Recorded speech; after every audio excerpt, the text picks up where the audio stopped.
Hi everyone. I'm Laura Lemon. I grew up with Leah in good old Tulsa, Oklahoma. And I think I'm the luckiest friend because I live just a few miles down the road in Nashville, Tennessee, Leah and Chris. I'm truly honored to be standing up here today, Leah, as you start this new chapter, Chris. You see, Leah and I are long-lost sisters, lost being the key word. Our favorite pastime was goofing off, laughing a lot. It was probably best that we didn't go to the same college because our grades probably would have suffered a little bit. But in high school, we were on the same basketball team. And we didn't play too much of actual basketball. Unlike Chris, we were the bench warmers. And probably unlike Chris as well, we didn't really seem to mind. We would have our hair and makeup done before the game. And really hoped and prayed that the coach was not going to put us in. She was my partner in crime over there. And I think if there was a having the most fun award, Leah and I would split it. But that's what I love about Leah. She makes the most mundane chores feel like hilarious adventures. She can make the best of every situation and never take herself too seriously. Leah has a special ability to make those around her feel comfortable and at ease. And we all know that infectious laugh. Maybe you're hearing it for the first time tonight, but it can brighten up even the gloomiest days. And even on the days when I know that they've been a little gloomy for herself too, she has a way to pick herself back up and have a positive outlook. It's truly her superpower. And what's great is I can tell Chris loves these same qualities about Leah, but I think it's because he really shares them himself. So my husband, actually, Evan and I met Chris about a year before Leah moved to Nashville. And Evan and Chris hit it off, and they instantly swapped numbers.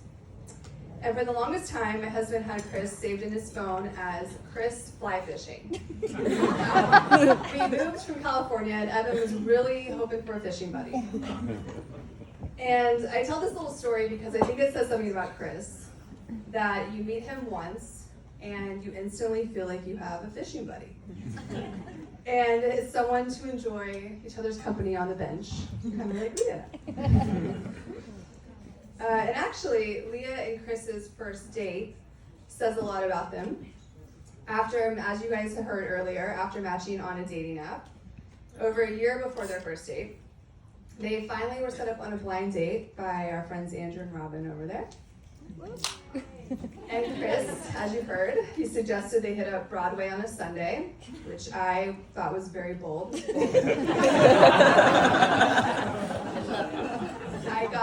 I got a call right after. And I'll give you the real story here.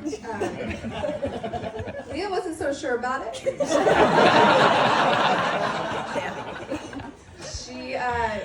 She wasn't sure Chris was really into it. She couldn't really read him. Leah wants to be able to read people. But meanwhile, to come to find out, Chris thinks he absolutely crushed it.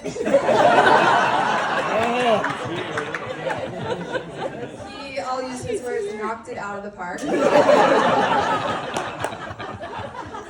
Luckily, there was a second date, and Chris asked Leah to get gumbo. Another great, bold choice. This right here was probably the first time Chris learned that Leah likes what she likes. And that does not include gumbo. But the third date was really where Chris sealed the deal. Burgers at a sports bar, followed by beer with friends at a baseball game. And I'm not joking when I say this, but I think you could have asked Leah to marry you right then and there. You nailed it. This story shares, there's several dates, but highlights how both Leah and Chris love the simple pleasures in life. Cold beer on a sunny day, laughing with friends, And you can tell by the sheer number of friends in this room how many of those wonderful moments have been had through the years.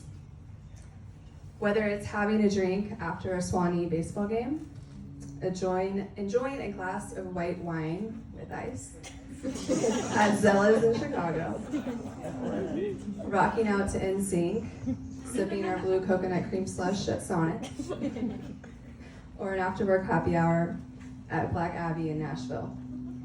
Everyone has had these special moments with Leah and Chris, and I'm certain they're better for it. Now, I don't know if you've noticed Leah's typical response after you ask her how she's doing, but 9 times out of 10, it will involve a family update. Whether it's sharing a new recipe that Joel and Nikki whipped up, or some hilarious story that Joel has told, Leah and Joel definitely share in the sense of humor, or stories of Jay and Carrie being the best parents raising the 3 sweetest boys, or when Leah shares the best advice given to her by her beautiful mother, who is always a phone call away, or about how her dad continues to be his jolly old self, working hard every day, a true rock in her life. But that's just how Leah is. An update about her is an update about her family. She is her family. She's grounded by them, inspired by them, cultured by them, emotionally sound by them, and uplifted by them. And more recently, Chris's name comes up a lot more in these replies. And I think it's only because in Leah's mind, Chris is her family. He has fit in since the very beginning. Well, post-gumbo date attempt. And I can tell Chris shares this high regard for family as well. Recently, Chris and his mom and dad built a house together, a whole house, framing, electrical, HVAC, all the things. I gotta say, no offense to my parents that are here tonight, but I think you'd agree, I don't think we could do that. There's some deep love there. And I can tell that Chris seems to have 2 new brothers in Jay and Joel, and I know how much that warms Leah's heart. And I would be remiss if I didn't tell you both how effortless you are to be around, both individually and as a couple. I cherish all the moments I've had with you and will have with you, and this is my formal plea to never move more than 2 miles away from you. Leah and Chris together demonstrate the warmest qualities of being a good friend. They share a similar love for the simpler things in life, and their respect and appreciation of family continues to bind them today, tomorrow, and for the future. I don't have a glass on me, but this is when you raise your glass. Cheers to always having a friend to make you laugh, a lover to make you grow, and a family to keep you grounded. Congratulations to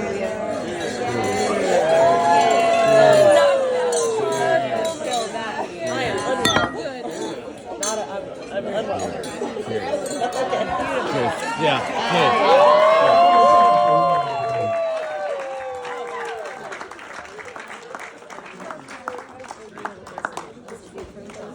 Last but certainly not least,